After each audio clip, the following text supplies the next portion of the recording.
Well, let's get you more on Ukraine. I'm joined here in the studio by France 24's senior correspondent, Norris. Trent, good to have you, Catherine. In terms of these counteroffensives, where are we at this stage? What more do we know? So this seems to be still in the initial stages. Most of the action that we're seeing so far taking down in the southeast of that massive front line, just on the border between the Donetsk and Zaporizhia regions, stemming from the village of Velika Novosilka.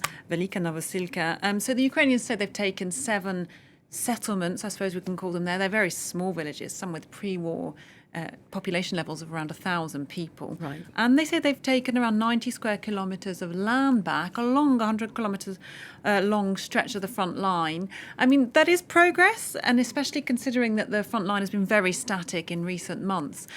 And yet it's not the big major push of a counteroffensive that we're seeing yet. And Ukrainian officials behind the scenes are saying, look, let's not get too excited about this. This is, not penetrating deep into Russian defensive lines. Elsewhere on the front lines in the Zaporizhia region, around the villages of Kyiv and Huliepol, that there's not been a breakthrough there. There is some land being taken back, still incremental gains around Bakhmut, that ruined city, of course, on the northern and southern flanks. So it's continuing the progress, but it's not a big breakthrough as of this stage.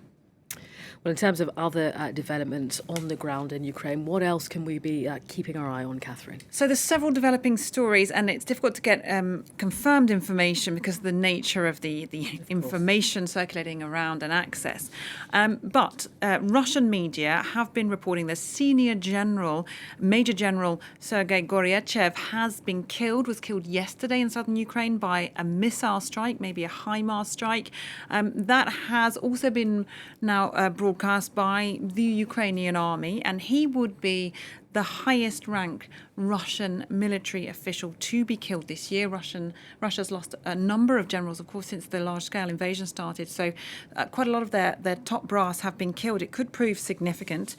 Another report that we're keeping an eye on, this has come out in the Wall Street Journal, quoting an anonymous Biden administration official. They're saying that the US is considering providing tank shells with depleted uranium to Ukraine. So these aren't nuclear weapons. They do have tips which can pierce armor made of depleted uranium, which are mildly radioactive. But I don't know if you remember a while ago, the US was talking about sending them to Ukraine, and Vladimir Putin warned the UK not to do that. The UK, said that if it's sent depleted uranium shells, Russia would respond accordingly, whatever that might mean.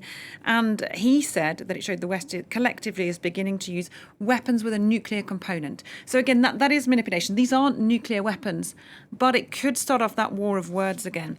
And just on nukes briefly, the Belarusian president, Alexander Lukashenko, has said that he would have no hesitation in using Russian tactical nuclear weapons if needed. They are set to be deployed, according to the Kremlin, in Belarus, around the 7th to 8th of July.